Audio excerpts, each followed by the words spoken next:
Hello, this is Greg Allison, Green Greg's Garden and Worm Farm, coming to you from my home office on 28 March 2019.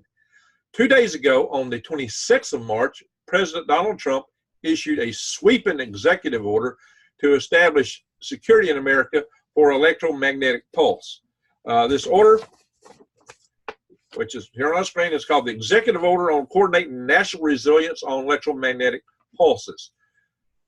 This order is sweeping. It contains a lot of good measures, but it is missing some critical elements. We're going to go into that.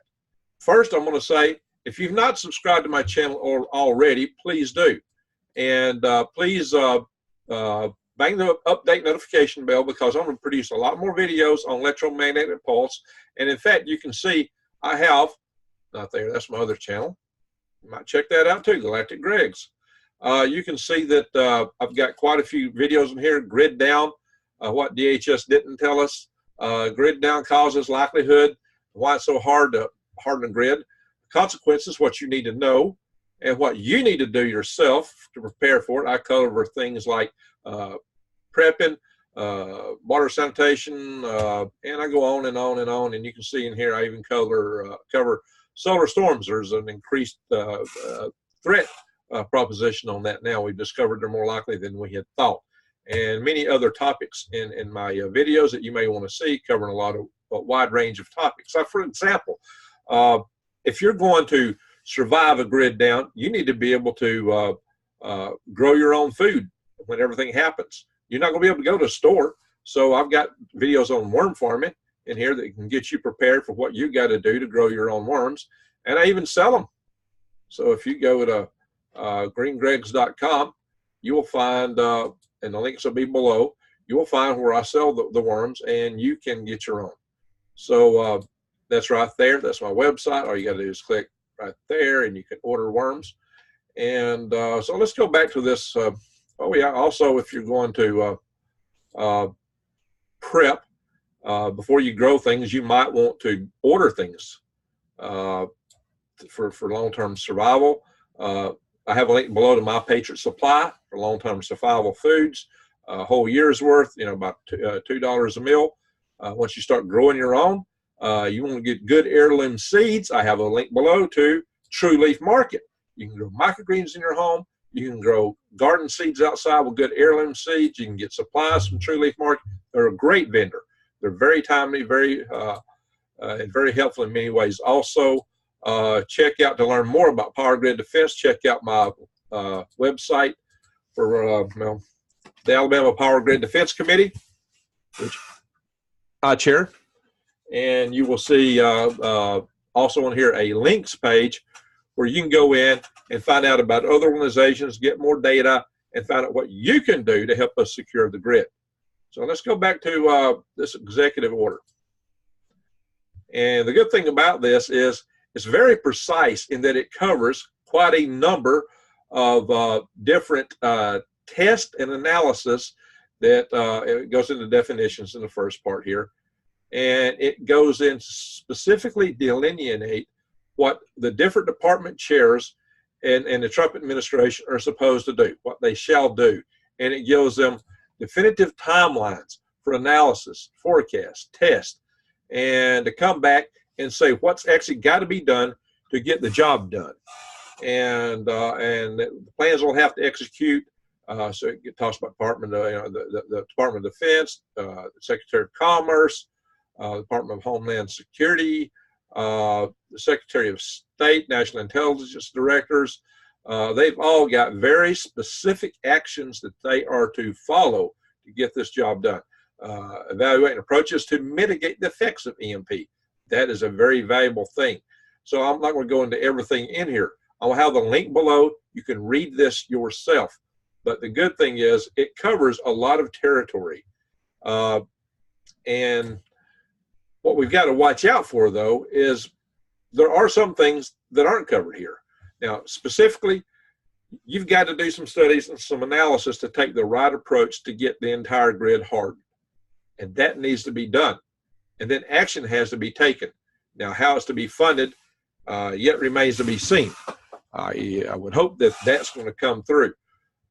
This has been fought by the power companies in the past because, and the Public Services Commission has a hard time dealing with their voters if they raise rates, and power companies and them are kind of locked in to a thing where it's a very gradual, deliberate process for raising rates if the burden's put on utility companies. This could be done through a national infrastructure bill, and states could apply for grants against that perhaps. There's different ways that might be covered, but the cost of hardening the grid has been calculated at like the cost of a single B-2 bomber. So to have to wring your hands for 12 years or 13 years as we now have over something like that and do nothing when the threat matrix is so high is unconscionable. So given that, things have to be done. And this is the beginnings of getting it done.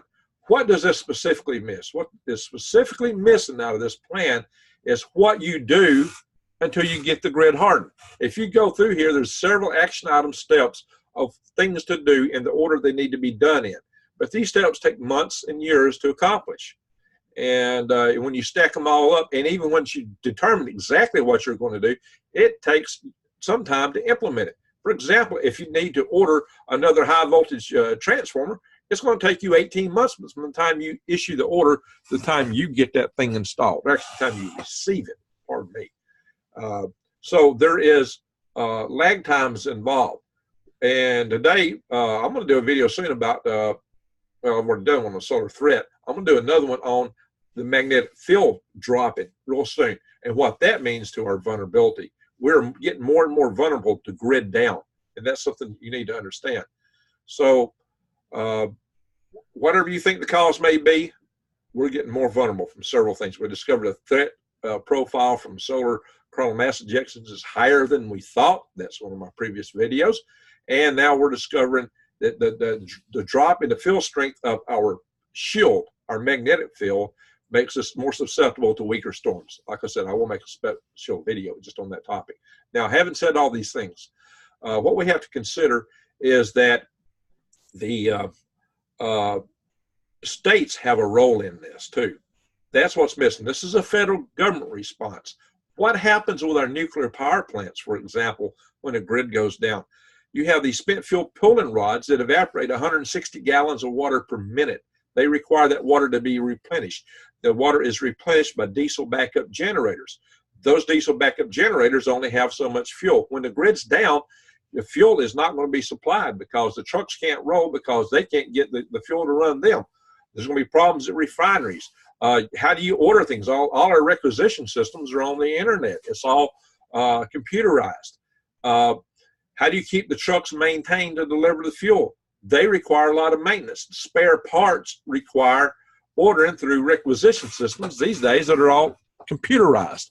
You can't even go in a store and buy something without them having to put it in their computer. Their inventory systems are computerized. These people don't know what to do with the old book methods that we used to use. And most of these stores are going to be closed. The key thing is, and this is where the states come in, because the states have agencies that can help us. They have emergency management agencies, and chiefly they have National Guard units. And National Guard units use military procurement systems. They do maintain some spare parts, and that can help to a point. Of course, unfortunately, they also use civilian power to run their systems.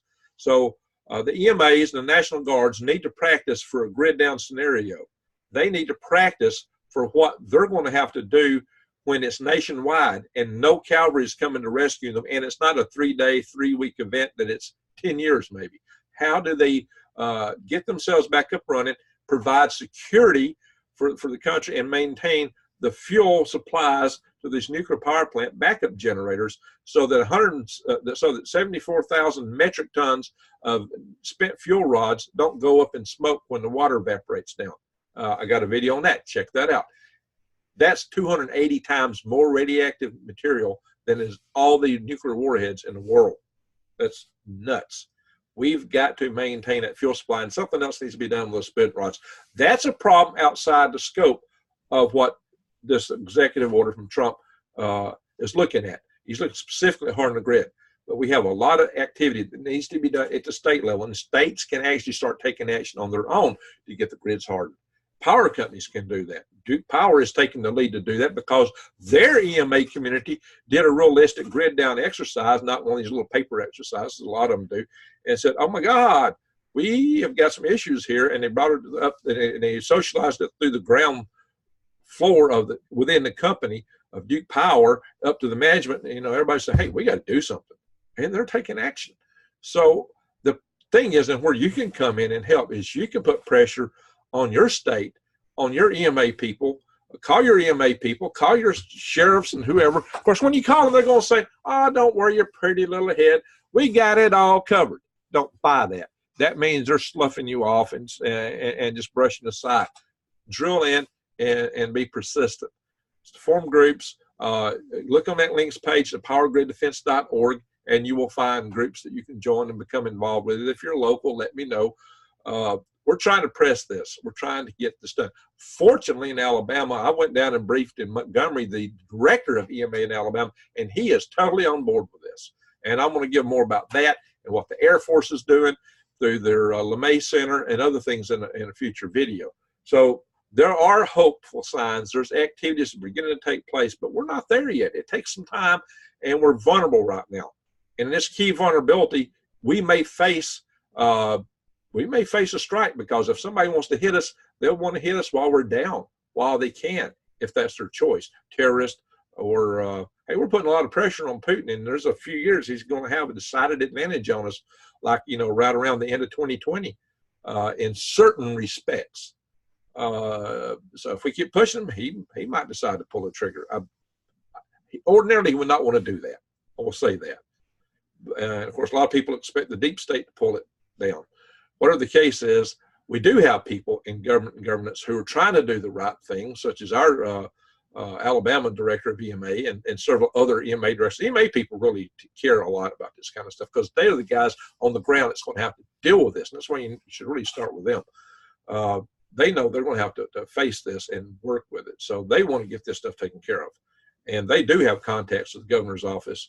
And what's got to happen is your governors have to get their adjutant generals, the National Guard units, turned on with the idea that they've got it to get these resources to the nuclear power plants. And moreover, security has to be provided for the families of key personnel that are doing these functions, the drivers for the fuel, the security force. I mean, these trucks are going to be a target. You ever see Mad Max? What's Mad Max about? Get the fuel truck, right?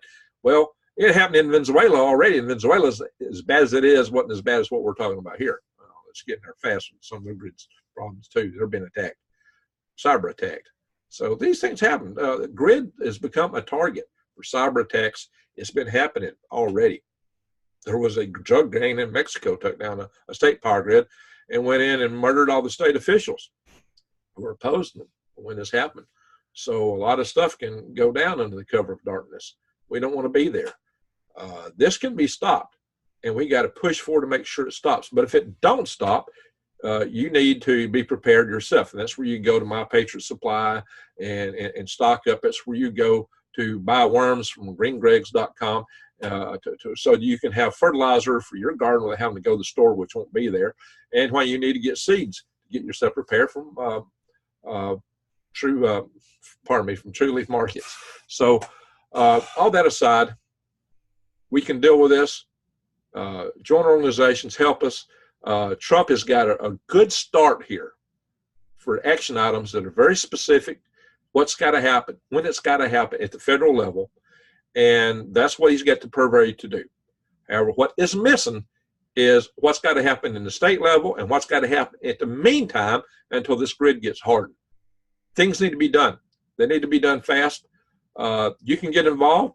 You can come in and put pressure on your states, talk to your state senators, talk to your state representatives that serve in your state house. These guys are pretty easy to approach. They're usually like the drugstore owner down the road or somebody like that. You know, in fact, my state senator is a drugstore operator, and his predecessor, which he would be predecessor previously, was an ex-Marine. So these people are approachable, more so than the federal officials. So you can talk to them. County sheriffs, you might be able to approach them, or at least a chief deputy. EMA people tend to be fairly approachable. There's EMA directors all over this. There's a state EMA director typically, but there's they have captains in just about every county and borough in the country. County, borough, parish. Alaska has boroughs and Louisiana has parishes. So you will find these people. They're typically really concerned and helpful. Get with them, talk to them, explain to them the threat. Get educated on this stuff yourself. Form groups if you can. But if you just can't do all that, at least try to prepare yourself to be ready if this or many other scenarios come at us. I mean, gosh, guys, we're looking at prospects for economic collapse in the United States, and there's many other kind of natural catastrophes, local, regional, national, or global, that could befall us. And any of these catastrophes are things that you need to consider when you're looking at being prepared. Don't get caught with your pants down. Don't be scared. Be prepared. And if you do prepare, you can thrive and survive, or survive and thrive. It's probably the better order. Yeah, I'm not saying there won't be challenges. There definitely will. And a lot of people have defeatist attitude. Oh, we'll just all die. Well, I got to die eventually. Yeah, sure, but I want to do it on my terms, not immediately. I'd like to be able to have a fighting chance. As long as you got breath in your lungs, you have hope. Lots of hope. So the good thing is, there are people pushing to make things happen. This is not a partisan issue. People will try to make it partisan just because Trump said something. Guys, we all live in this country together. We all live with our power grids. We all live under the specter of what would happen if it goes down. So let's pull together across both aisles of all the political parties, and let's do what's needed to make sure that ourselves, our kids and grandkids and great-grandkids can have a reasonable chance for a prosperous future. That at least we can survive this, and if it does happen, that we can come out on the other side and pick up and rebuild.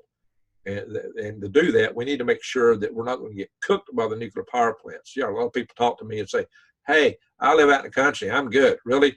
What's going to happen when all the hordes in the city come pouring out and beating on your door? What's going to happen when you're getting fallout from the nuclear power plant 50 miles away or even further? So, yeah, we got some things to do here. It is a challenge, but they are actual and can get done. So bear with us. And like I said, if you can't do it yourself, in terms of getting involved at the state and national level, if you really can't get it, at least prepare yourself. At least be ready to secure yourself and your family to do what you've got to do. And I've got tons of videos on my site for that. Once again, please, if you've not subscribed, subscribe. Check to make sure that YouTube has not unsubscribed you. They're notorious for that. Bang the update notification bell. If you don't like, because I cover such a wide range of topics, if you don't like some of the topics I put out there, just unclick the notification bell. You don't have to unsubscribe. But I would behoove you to pay attention to all these different topics because it all interweaves. Because to be prepared, you need to, one, understand the threat matrix. You need to, two, be able to understand what you can do to scrounge a living, foraging off the wild. And three, you better know when the dust settles how to plant a garden. You need to practice. You should start that now, how to grow stuff. If we have a grand solar minimum and everything gets cold as all get out and crops are failing on the outdoors, you need to know how to grow on the indoors. For that, I've got my microgreens videos. I've got tons of stuff, and I'm going to put out a lot more. I'm really trying to get good information out to you guys, but it all is interleaved. It's all interleaved to help you prepare so that you can be prepared and not scared and survive and thrive and not be a member of the hive. So I appreciate you watching, like I said, and subscribe, click the notification bell, and hang in here. We'll make this work. So I appreciate everyone.